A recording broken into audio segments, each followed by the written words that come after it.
Hello, WhatsApp guys, আসসালামু আলাইকুম। আশা করি সবাই ভালো আছেন। আমি আল্লাহর রহমতে অনেক ভালো আছি। সেজন্য আপনাদের কাছে নিয়ে আসলাম পদ্মা নদীর সেই ব্লগটি।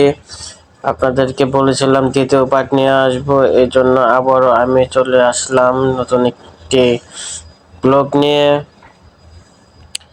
আর আমরা কিন্তু এখনো ওই পদ্মা নদীর পাড়ে ঘুরতে এসেছিলাম। আপনারা দেখতে আগের পার্টে যারা যারা দেখেছেন আপনাদেরকে অনেক অনেক ধন্যবাদ। সো আমরা কিন্তু পুরো বিকেলটা এই নদীর পাড়ে কাটিয়ে দিয়েছি হাঁটতে হাঁটতে, এবং কিছু সেলফি তুলছি, ঘোরাঘুরি করছি, এবং ঘুরতে ঘুরতে কিন্তু আপনারা দেখতে পাইতেছেন সন্ধ্যা হয়ে গেছে অলরেডি। আমরা কিন্তু এই নদীর পাড় থেকে এখনো যাইনি। এই দেখুন, আমরা কিন্তু নৌকা দিয়ে একটু ঘোরাঘুরি করতেছিলাম। আমার বড় ভাই এবং বড় ভাইয়ের মেয়েরা নৌকায় উঠেছিল। আমি আমার বাচ্চা নিয়ে উঠে নেই, বিকজ আমার মেয়েটা একটু ছোট, আর এই নৌকাটার মাচাগুলা খুবই নড়বড়ে ছিল। আমার বড় ভাই উঠতে গিয়ে একটা হোঁচট খেয়ে গেছে গা। তো আমরা আর মেয়েকে নিয়ে উঠে নেই, দেখেন নৌকাটা খুবই ডোলে, এই জন্য উঠে নেই। আর তারা একটু উঠছে, উঠে তারপরে আমরা এখানে পাশে বসে বসে দেখেছিলাম আর কি। সো এখানে কিন্তু দেখুন এখন সন্ধ্যা হয়ে গেছে, এখনো কিন্তু অনেক লোক আছে নদীর পাড়ে। মোটামুটি রাত 10টা 11টা পর্যন্ত লোকজন থাকে। তো আমরা কিন্তু এখান থেকে ঘুরতে ঘুরতে আমরা চলে আসলাম সেই আপনাদেরকে কথা দিয়েছিলাম যে এখানে শরীয়তপুরের একটি বিরিয়ানি হাউস আছে, খুবই ফেমাস। সো সেখানে কিন্তু আমরা চলে আসছি।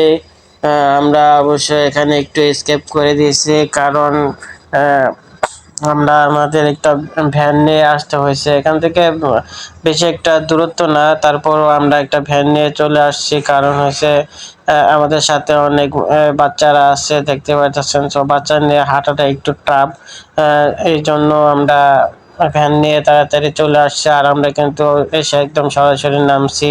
এই যে আপনারা দেখতে পাইতেছেন পদ্মা বিরিয়ানি হাউস, এখানে আছে আরেকটি আমাদের এই যে পাশে, এটা দেখলেন বিসমিল্লাহ বিরিয়ানি হাউস। তো এখানে কিন্তু এই যে আপনারা যে দেখতে পাইতেছেন কন্টিনিউ এভাবে চলতেই থাকে, এই হোটেলটা কন্টিনিউ এভাবে চলতে থাকে, লোকজন আসতেই থাকে দূর দূরান্ত থেকে। অনেক দূর থেকেও লোকজন আসে, কেউ গাড়ি লয়ে আসে, মোটরসাইকেল লয়ে আসে, অনেকে যারা যেরকম আসে অনেক দূর থেকে এখানে লোকজন চলে আসে। এখানে কিন্তু সারা দিন সকাল থেকে শুরু হয়ে আপনার রাত 12টা 2টা পর্যন্ত কিন্তু এই কন্টিনিউ এভাবে চলতেই থাকে। রান্না চলতে থাকে, পাশে খাওয়া দাওয়া চলতে থাকে। দেখতে পাইতেছেন কত লোক অলওয়েজ এরকম লোকজন থাকে। সো আপনারা যারা শরীয়তপুরে আসবেন তাদেরকে দাওয়াত রইল, এই হোটেলটা একবার ট্রাই করে যাবেন। আর এখানকার খিচুড়ি কিন্তু খুবই ফেমাস, খুবই ফেমাস। আর এতটা টেস্ট খুবই ভালো।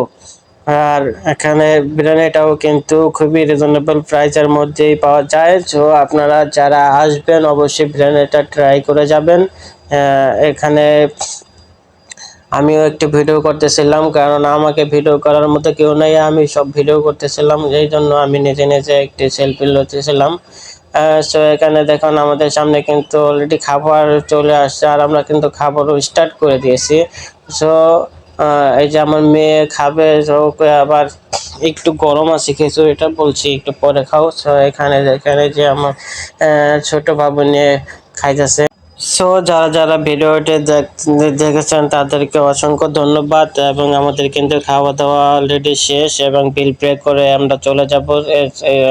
আপনাদেরকে অসংখ্য ধন্যবাদ ভিডিওটি দেখার জন্য। আর ভিডিওটি ভালো লাগলে অবশ্যই লাইক দেবেন, শেয়ার করবেন, এবং একটি কমেন্টে জানিয়ে দেবেন কারা কোন জায়গা থেকে দেখতেছিলেন ভিডিওটা। সো আল্লাহ হাফেজ, ভালো থাকবেন।